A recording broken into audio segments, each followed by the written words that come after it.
वह अरबी बार बार अपनी अरबी ज़ुबान में मुझसे चिल्ला चिल्ला कर जो पूछ रहा था, मैं वो नहीं जानती थी कि वह मुझसे क्या कह रहा था। लेकिन मैं उस वक्त उस अरबी के साथ तन्हा कमरे में थी और वह इस वक्त बहुत ज़्यादा गुस्से में मुझसे बात कर रहा था। मैं उसकी ज़ुबान से बिल्कुल अनजान थी, इसीलिए रोए जा रही थी कि जब एक हिंदुस्तानी नौजवान कस्टम ऑफिसर की वर्दी पहने उस कमरे में दाखिल हुआ। मुझे समझ नहीं आ रहा था कि मुझे किस जुर्म में पकड़ा गया है।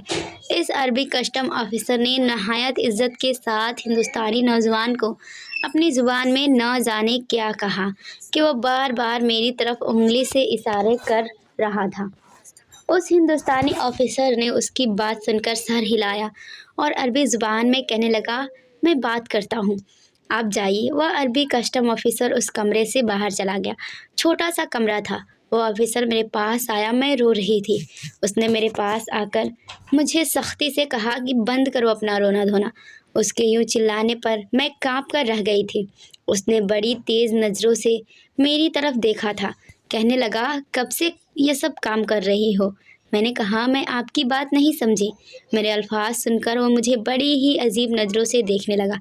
कहने लगा, सच सच बता दो, वरना इस बार तुम्हारी तलाशी लेडीज स्टाफ के बजाय कस्टम ऑफिसर खुद लेंगे।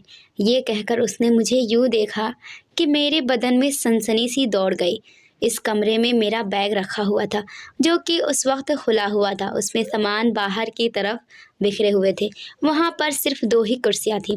एक कुर्सी पर उस हिंदुस्तानी ऑफिसर ने मुझे बैठने का इशारा किया।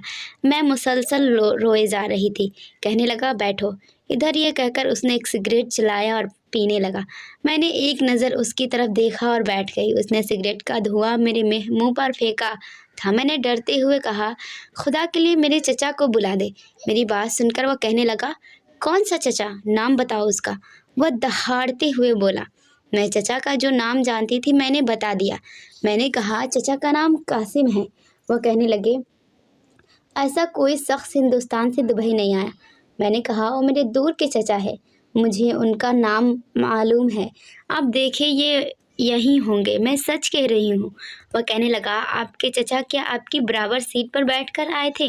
मैंने कहा, नहीं, मेरी सीट अलग थी, उनकी अलग थी। मैं नहीं जानती कि वह कहाँ बैठे थे।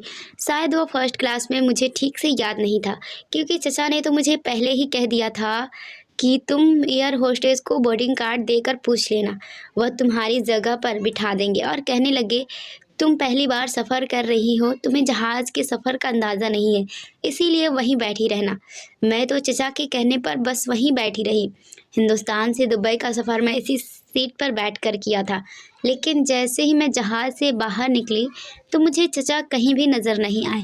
मैंने उनको बहुत ढूंढा, लेकिन मुझे जब नज़र नहीं आए तो मैंने अपना बैग लिया। जैसे ही मैं एयरपोर्ट से बाहर जाने लगी, सोचा कि हो सकता है चचा बाहर हो। तभी मुझे एक अरबी कस्टम ऑफिसर ने रोक लिया। कहने लगे कि आपकी बैग की तलाशी ली जाएगी। मैंने कहा, उसमें मेरे कपड़ों के अलावा और कुछ नहीं है। लेकिन वह मेरा बैग बड़ी मशीन के पास लेकर गए, जहाँ से सामान गुजारा जाता था। अभी कुछ मिनट पहले ही तो मैं अपना बैग वहाँ से गुजार कर आई थी। उसने वह बैग दोबारा वहाँ रखा और वहाँ के कंप्यूटर मशीन पर खुद खड़ा होकर बार बार मेरे बैग में रखे सामान को उलट पलट कर देखने लगे। फिर उसने जेब से एक मोबाइल निकाला और किसी को कॉल की। चंद ही मिनट में 3-4 अरबी कस्टम ऑफिसर वहाँ पर पहुँच गए थे। उसने अरबी में कुछ बात की तो ऑफिसर मुझे सर से पाँव तक बड़े ही गौर से देखने लगे। मैं समझ नहीं पा रही थी मैंने क्या किया है। फिर वह मुझे कमरे में ले गए। पहले एक औरत वर्दी पहने वहाँ आई। उसने मेरी तलाशी ली और कमरे से बाहर निकल गई। उसके बाद वहाँ और भी ऑफिसर कमरे में दाखिल हुए।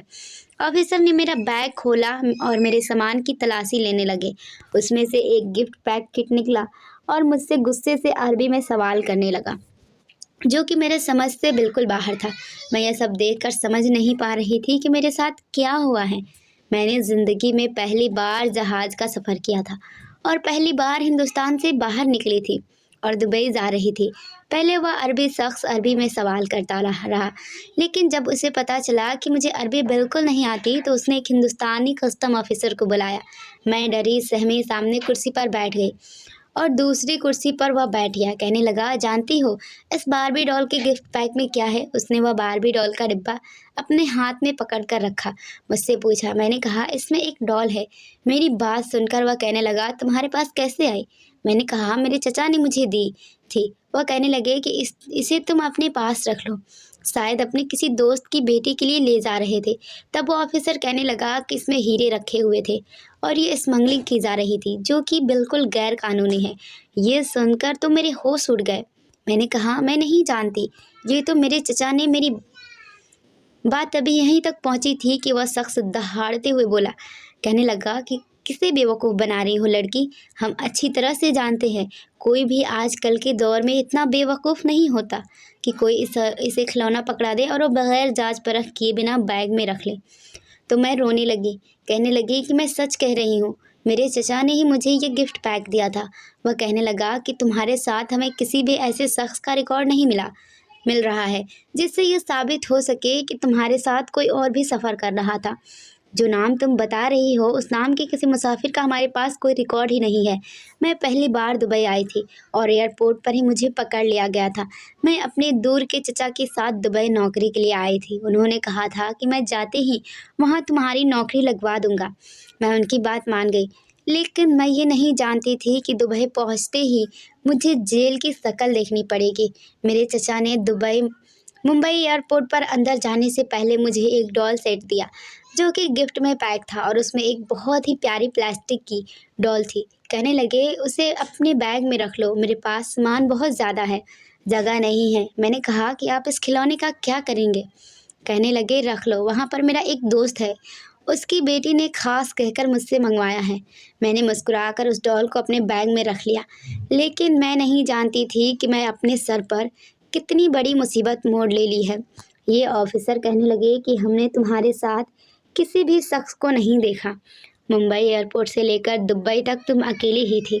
हमने तुम्हारे साथ किसी मर्द को नहीं देखा। हम सब और हर जगह के सीसीटीवी फुटेज कैमरे में देख लिए हैं, लेकिन उन्हें क्या बताती कि एयरपोर्ट में दाखिल होने से पहले ही मेरे चचा मुझे ये कह चुके थे कि तुम मेरे साथ एयरपोर्ट के अंदर नहीं जाओगी, तुम ऐसे अंदर जाओगी जैसे तुम अकेली सफ़र कर रही हो। मैं चचा से वजह भी पूछी, लेकिन वो कहने लगे, दुबई जाकर बताऊंगा, इतनी तफसील नहीं कर सकता क्योंकि ज़्यादा टाइम नहीं है हमारे पास। इसीलिए ना तो चचा मेरे साथ बैठे थे और ना ही मेरे साथ बैठकर सफ़र किया था, बल्कि मैं तो उन्हें कहीं देखी ना थी। मैं समझी वह भी इसी जहाज़ में होंगे। बिना कुछ किए ही मैं मुजरिम साबित हो चुकी थी, इसीलिए मुझे दुबई एयरपोर्ट से सीधा दुबई के जेल में ले जाया गया था। मैं बार बार लेडीज़ कांस्टेबल से कह रही थी कि मैं कोई जुर्म नहीं की हूँ, मुझे छोड़ दो, मैं मुजरिम नहीं हूँ। लेकिन वह मुझे सख्ती से पकड़े हुए, मुझे घूर कर देखते हुए कहने लगी कि खामोशी से चलो, वरना तुम्हें सीधा रिमांड रूम में ले जाऊंगी। मेरे आंसू मुसलसल बह रहे थे। उस कांस्टेबल की गरजती हुई आवाज़ पर मुझे चुप होना पड़ा। वह एक शानदार अरबी औरत थी, जो कि लेडी कांस्टेबल थी। उसने मुझे मजबूती से पकड़ रखा था। वह लंबा सा फ्लैट था जहाँ पर वह मुझे लेकर जा रही थी, जहाँ के किनारे में दाएं बाएं जेलें बनी हुई थी, जहाँ औरतों ने गुलाबी रंग का लिबास पहन रखा था। वह कमरा काफ़ी खुला हुआ था, लेकिन थी तो जेल ही। उसने एक जेल का दरवाज़ा खोला और मुझे अंदर ढकेल फेंका था। मैं फ़ौरन से उठकर उन सलाखों के पास आ गई। कांस्टेबल ताला लगा रही थी कि मैंने उनसे कहा कि मैंने कुछ नहीं किया है, मेरी बात तो सुनो। कहने लगी, खामोशी से बैठी रहो, जो कुछ कहना है अदालत में जाकर कहना, और अगर तुमने शोर किया तो तुम अपने अंजाम की जिम्मेदारी खुद होगी। मेरे आंसू मुसलसल बह रहे थे, लेकिन मैं डरी सहमी एक कोने में बैठ गई। जब मैं जेल में बैठी दूसरी कैदी औरतों को देखा तो सब मुझे ही घूर घूर कर देख रहे थे। उस वक्त वहाँ पर 8 औरतें थीं। उनमें से कुछ भारत की, पाकिस्तान की और रसिया की, तो और कुछ लेबनान से आई थी। मेरी दबी दबी सिसकियाँ सुनकर एक औरत मेरे पास आई और पूछने लगी कि क्या किया था तुमने। वो बहुत धीरे से बोल रही थी और साथ में जेल के बाहर भी देख रही थी कि कोई उसे देख तो नहीं रहा। शायद वहाँ पर औरतों का आपस में बात करना वहाँ के कानून के खिलाफ था। अभी उसने मुझे ये सवाल किया ही था कि मैं फूट फूट कर रोने लगी। तभी एक दूसरी औरत ने उस औरत से कहा कि क्या कर रही हो तुम? जानती हो ना, वह खड़ूस कांस्टेबल अगर आ गई और उसने तुम्हें इसके पास बैठा देख लिया तो क्या हाल करेगी तुम्हारा? क्या भूल गई हो जो कुछ रात को तुम्हारे साथ किया गया था। ये सुनना था कि उस औरत का रंग फीका सा पड़ गया और फौरन से उठकर मेरे पास से दूर चली गई। ये देखकर तो मेरी जान निकल गई थी। ना जाने वहाँ पर क्या किया जाता था, ये मैं नहीं जानती थी। मैं इतनी परेशान थी कि मेरे सोचों से बाहर था। मेरे घर वाले यही सोच रहे थे कि मैं वहाँ पर चचा के साथ हूँ और मेरी जॉब लग गई होगी तो मेरे घर के हालत भी बेहतर हो जाएंगे। मगर उन्हें क्या पता कि मैं यहाँ आते ही जेल में एक संगीन जुर्म में फंस जाऊंगी। चचा कासिम अब्बा का दूर का जानने वाले थे। बचपन से अब तक वह कई बार दुबई से जब भी हिंदुस्तान आता है तो हमारे लिए बहुत सी चीज़ लाते। अब्बा उस पर बहुत भरोसा करते थे। इसीलिए हालात के पेश नज़र अब्बा ने मुझे दुबई चचा कासिम के भरोसे ही भेजा था, क्योंकि मेरा कोई भाई नहीं था और मैं घर में सबसे बड़ी थी। अब्बा भी अब बीमार रहने लगे थे। चचा कासिम कुछ दिन पहले ही दुबई से हिंदुस्तान आए थे। जब हमारे हालात देखे तो कहने लगे कि इसकी तो वहाँ जाते ही नौकरी लग जाएगी, आप इसे मेरे साथ भेज दें। अब्बा भी राजी हो गए, लेकिन जिस जुर्म में मुझे चचा कासिफ ने फंसाया था, शायद मैं कभी भी इस जेल से बाहर नहीं निकल सकती थी। एक ऐसी सोच थी जिसने मुझे जीते जी मार डाला था। शायद ये मेरी आजमाइशों की इंतहा हो चुकी थी, क्योंकि इस जेल में जो कुछ जुर्म औरतों के साथ किया जाता है वह रूह को कँपा देने वाला काम है। मैं वहाँ नई नई गई थी, इसीलिए बेतहासा बस रोए जा रही थी। मुझे कुछ भी अच्छा नहीं लग रहा था। अभी मुझे वहाँ बैठे आधा घंटा भी नहीं हुआ था कि वही कांस्टेबल अरबी औरत दोबारा जेल के पास आई। उसने ताला खोला और एक पिंक कलर का यूनिफॉर्म मुझे पकड़ा गई। कहने लगी, ये तुम पहन लो। इसी जेल में एक कोने में वॉशरूम भी था। मैंने वहाँ जाकर अपने कपड़े चेंज किए और वो पिंक कलर का यूनिफॉर्म पहन लिया। 2 दिन मैं ना ठीक से कुछ खाई ना पी, बस रोती ही रही। मेरे साथ बैठी औरतें आपस में बहुत धीरे धीरे से बातचीत कर रही थी। जैसे ही उन्हें कांस्टेबल की बोलने या चलने की आवाज़ आती, फ़ौरन से एक दूसरे से दूर होकर बैठ जाती। मैं समझ गई थी कि यहाँ पर पहले ही औरतों का आपस में बैठकर बात करना मना है। रात के 10 बजते ही जेल की सारी लाइट बुझा दी जाती थी और उसके बाद कहा जाता था कि किसी की भी बातों की आवाज़ आई तो तुम लोगों की खैर नहीं है, खामोशी से सो जाओ। सबके बिस्तर अलग अलग थे। हमें सुबह फजर के वक्त उठा दिया जाता था। नमाज पढ़ने के बाद बाकायदा कलाम पाक पढ़ने की तालीम भी दी जाती थी। जिन औरतों को कलाम पाक पढ़ना नहीं आता था उन्हें एक टीचर कलाम पाक पढ़ाती थी और जिनको आता था वह बैठकर कलाम पाक पढ़ती थी। मैं जब कलाम पाक पढ़ना शुरू की तो टप टप मेरी आंखों से आंसू गिरने लगे, सिसकियाँ बुलंद होने लगी। मैं अल्लाह से मदद मांगने लगी कि तू जानता है कि मैं बेकसूर हूँ, मेरा कोई कसूर नहीं है। मुझसे तो चचा ने धोखेबाजी की, मुझे तो इस जेल से आज़ादी दिला दे। बज़ाहिर अब तक सब कुछ ठीक था, लेकिन मैं नहीं जानती थी कि जेल किसी भी मुल्क की हो, उसका घिनौना रूप एक जैसा ही होता है। एक रात हम सब औरतें सो रही थी जब हमारी जेल का दरवाज़ा खुला।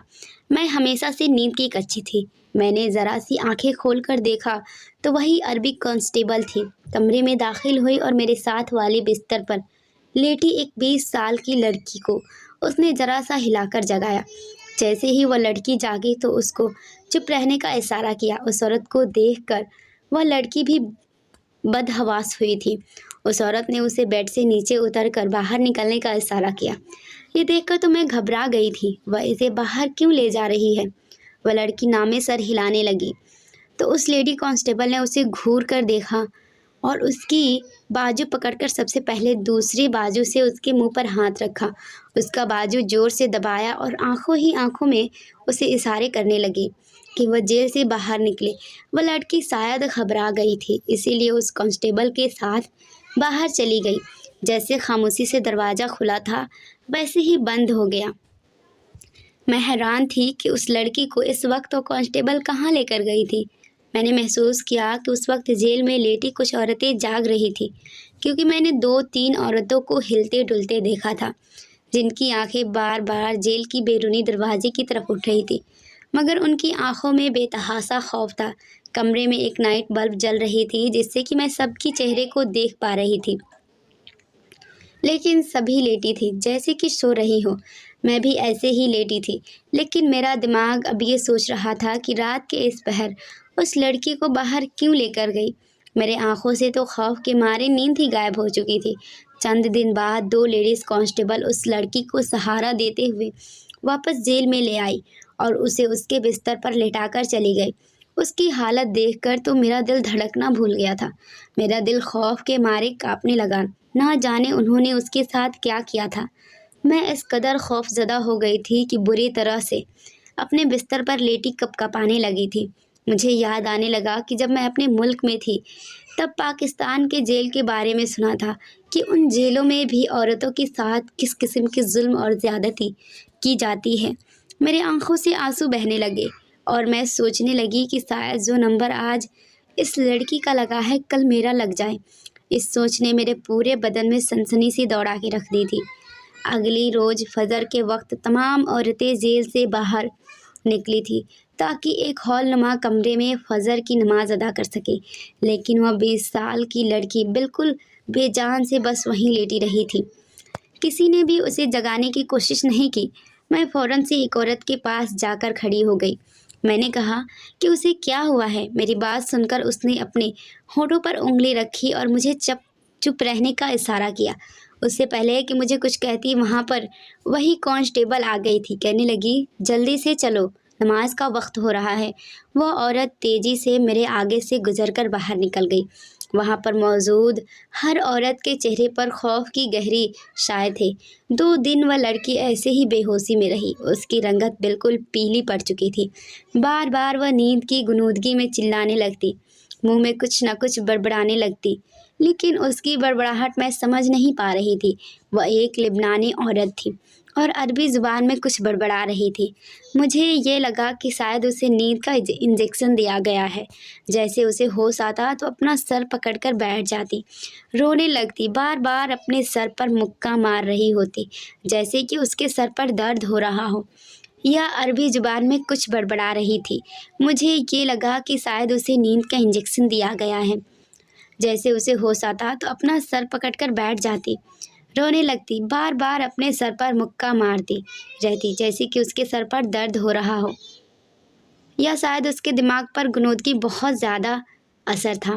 چند دن تو وہ سر درد کی شکایت ہی کرتی رہی اور کانسٹیبل آتی اور اسے دوائی دے کر چلی جاتی، لیکن آہستہ آہستہ وہ بہتر ہونے لگی تھی۔ جیسے ہی وہ ٹھیک ہوئی تو میں اس کے پاس آ کر بیٹھ گئی۔ میں نے کہا، اس دن یہ کانسٹیبل تمہیں کہاں لے کر گئی تھی؟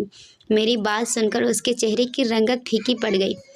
وہ خالی نظروں سے مجھے دیکھنے لگی، کہنے لگی، جاؤ یہاں سے، میں تمہارے کسی بھی سوال کا کوئی جواب نہیں دینا چاہتی۔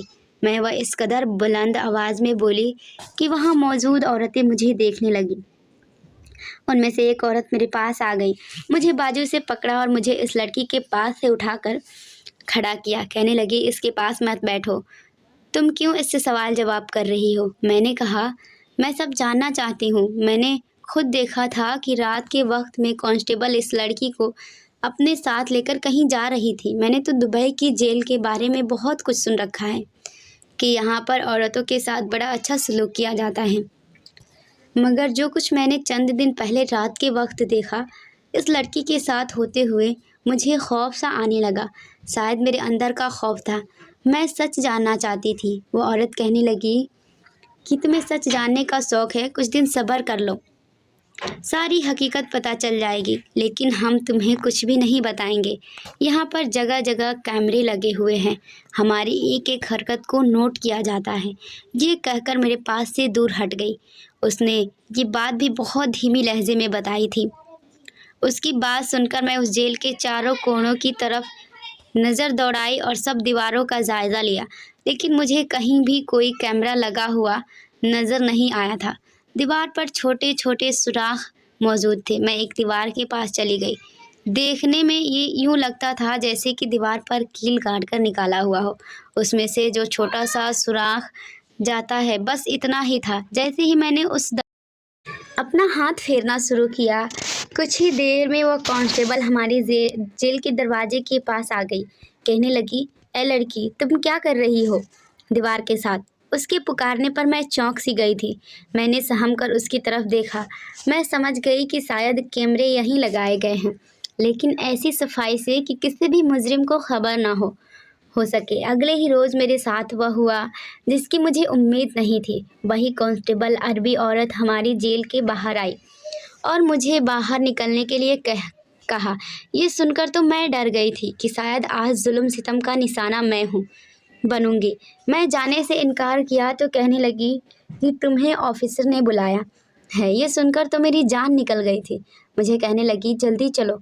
मैं डरते डरते उसके साथ गई थी। वह मुझे जेल से बाहर ले गई और एक ऑफिसर के ऑफिस के अंदर मुझे जाने के लिए कहा। जैसे ही मैं कमरे में दाखिल हुई तो मेरे होश उड़ गए थे। सामने वही चचा कासिम और एक औरत। वो औरत भी शायद कोई ऑफिसर ही थी। वह ऑफिसर मुझसे पूछने लगी, क्या ये यही शख्स था जिसने तुम्हें ये गुड़िया दी थी? मैंने कहा हाँ, यही वह शख्स है। वह शख्स कहने लगा, मैं इस लड़की को नहीं जानता हूँ, ये झूठ बोल रही है। लेकिन वहाँ मौजूद दूसरी लड़की ने कहा कि ये ऐसे ही लड़कियों को धोखा देता है, इन्हें नौकरी के ख्वाब दिखाकर एयरपोर्ट पर लड़कियों के साथ जाता है, लेकिन उन्हें हीरो से भरी एक डॉल पकड़ाकर कहता है कि तुम जाओ मैं आता हूँ, और ख़ुद ये वहीं से बाहर वापस चला जाता है। अगर लड़की वो डॉल दुबई में ले जाने में कामयाब हो जाती है तो बाहर निकलते ही उस शख्स का दोस्त वहाँ पहुँचता है और वो उस लड़की को अपने साथ ले जाता है। वो लोग तुम लड़कियों को आगे बेच देते हैं और वो डॉल से ही हीरो की स्मगलिंग करते हैं। इस ऑफिसर ने उस शख्स को गिरफ्तार कर लिया था और मुझसे कहा कि तुम जा सकती हो। मैं खुदा का शुक्रिया की। मैं अपना सामान लेने के लिए जब वापस जेल में चली गई तो ये देखकर हैरान रह गई। वह 20 साल वाली लड़की का दौरा सा पड़ रहा था। उसकी हालत अजीब होने लगी जब 2 कांस्टेबल उसे ये कहते हुए अपने साथ ले जाने लगी कि आज फिर इसे डिप्रेशन का सख्त तरीन दौरा पड़ा है, इसीलिए उसे करंट के झटके देने पड़ेंगे ताकि उसका दिमाग ठीक हो सके और ये अपनी डिप्रेशन की कैफियत से बाहर निकल सके। मैं अब समझती थी कि उसे रात को वहाँ से क्यों ले जाया गया था। दुबई की जेल के मुतालिक जो सोच मेरी थी वह सरासर गलत थी। वहाँ सख्ती ज़रूर की जाती थी, लेकिन वहाँ घिनौने काम नहीं किए जाते थे जो कि पाकिस्तान के जेलों में होते हैं। दोस्तों, उम्मीद करती हूँ ये कहानी आपको पसंद आई होगी। कहानी पसंद आई हो तो वीडियो को लाइक करें, नए हैं तो चैनल को सब्सक्राइब करके बेल आइकन को प्रेस कर दें ताकि अगली वीडियो की अगली नोटिफिकेशन सबसे पहले आपको मिले। और एक प्यारा सा कमेंट ज़रूर करें और अपने दोस्तों में भी शेयर कर दें ताकि इस कहानी का आनंद वो भी उठा सके। दोस्तों, हमें सपोर्ट करें क्योंकि हमें आपकी सपोर्ट की बहुत ज़्यादा ज़रूरत है। पूरा वीडियो देखने के लिए धन्यवाद।